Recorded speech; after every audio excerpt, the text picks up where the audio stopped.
this man of sin. And if you do, there's no hope for your future. Be a martyr. If they demand that you worship him or be put to death, be a martyr. Better to die as a martyr and be saved, be among one of these three crowds in heaven, than to actually be, as the angel warns, drinking of the wine of the wrath of God, which will be poured out, and in the cup of his indignation, and be tormented with fire and brimstone in the presence of the holy angels and of the Lamb. And the smoke of their torment will ascend. Aeonios proston aeonios. In the Greek, it is the strongest phrase that you can use for eternity, from the ages through the ages. No rest, day or night, those that worship the beast and his image, or whosoever receives the mark of his name. Do not take the mark, though it is necessary for buying and selling. Don't take it. The interesting thing about this mark of the beast, no man can buy or sell without it, would indicate that the monetary systems of the world are going to be discarded. One of the great problems, social problems in our world today, is the problem of thievery, the problem of robbing. And when they go into a bank to rob the bank, what do they want? They want the money. But what if money was declared of no value?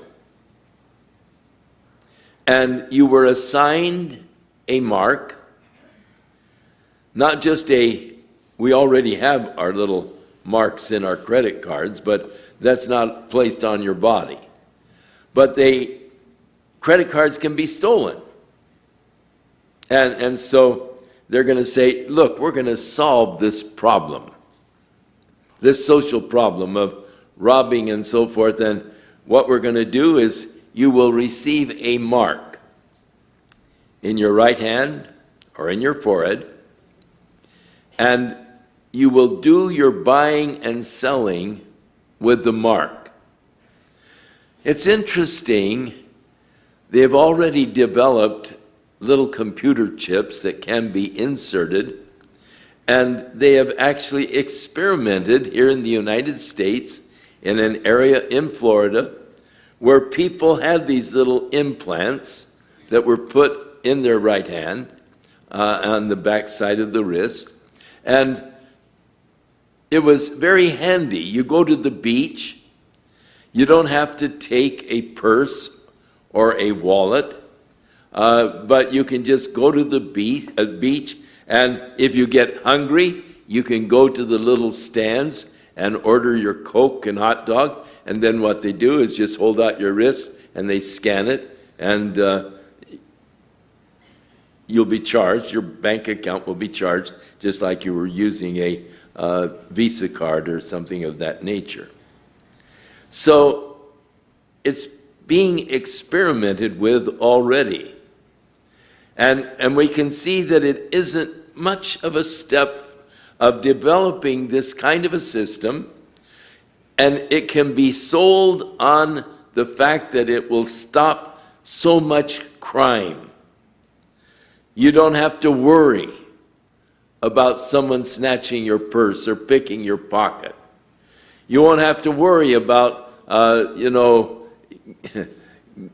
someone robbing the bank or robbing the liquor store or the grocery store, or breaking into your house and going through your dressers and taking your money.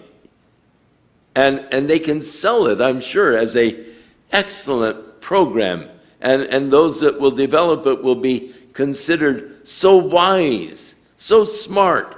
Think of how they've eliminated so much crime by just eliminating the monetary system as we know it, and each one just receiving a mark and doing all of your commerce with this mark.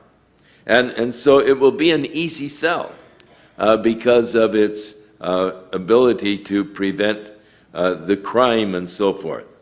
So it's on its way. It's going to come.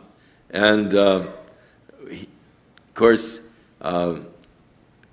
we have the warning, though, don't get involved in that system. Don't take the mark in your right hand or in your forehead. Here's the patience of the saints. Here are they that keep the commandments of God and have faith in Jesus. And I heard a voice from heaven, and it said unto me, Write, Blessed are the dead which die in the Lord from henceforth. Yea, saith the Spirit, that they may rest from their labors, and their works do follow them. We often use this scripture as a scripture when we have a funeral service, and we are talking about the person who has died. We often use this passage, and we say, Blessed are they who die in the Lord, for they have ceased from their labors, their works do follow them. And we use it to comfort the families of the deceased. But in reality, this scripture is speaking of this period of time when people will be put to death for not taking the mark, for not worshiping the beast. And it is referring to those who are martyred as the result. Blessed are they that die in the Lord from now on. Yea, saith the Spirit, that they may rest from their labors, but their works do follow them. So it's really in context for a future group of people who will refuse to worship the Antichrist and be martyred for it. Verse 14, I looked, and behold, there was a white cloud, and upon the cloud one sat like the Son of Man, or Jesus, having on his head a golden crown, and in his hand a sharp sickle. And another angel came out of the temple, and he was crying with a loud voice to him that sat on the cloud, Thrust in thy sickle and reap, for the time is come for thee to reap, for the harvest of the earth is ripe. And he that sat on the cloud thrust in his sickle, and the earth was reaped. And another angel came out from the temple which is in heaven. He also had a sharp sickle. And another angel came out from the altar which had power over fire. And he cried with a loud cry to him that had the sharp sickle, saying, Thrust in thy sharp sickle, gather the clusters of the vine of the earth, for her grapes are fully ripe. Back in Isaiah chapter 63, Isaiah asked the question, Who is this that comes from Edom with dyed garments from Bozrah? This who is glorious in his apparel, traveling in the greatness of his strength. The answer is, I that speak in righteousness, mighty to save. The question, why is your apparel red, and your garments like him that has tread in the wine fat? The answer, I have trodden the winepress alone, and the people and of the people there was none with me. For I will tread them in mine anger, trample them in my fury. Their blood shall be sprinkled upon my garments, and I will stain all my raiment. For the day of vengeance is in my heart, and the year of my redeemed has come.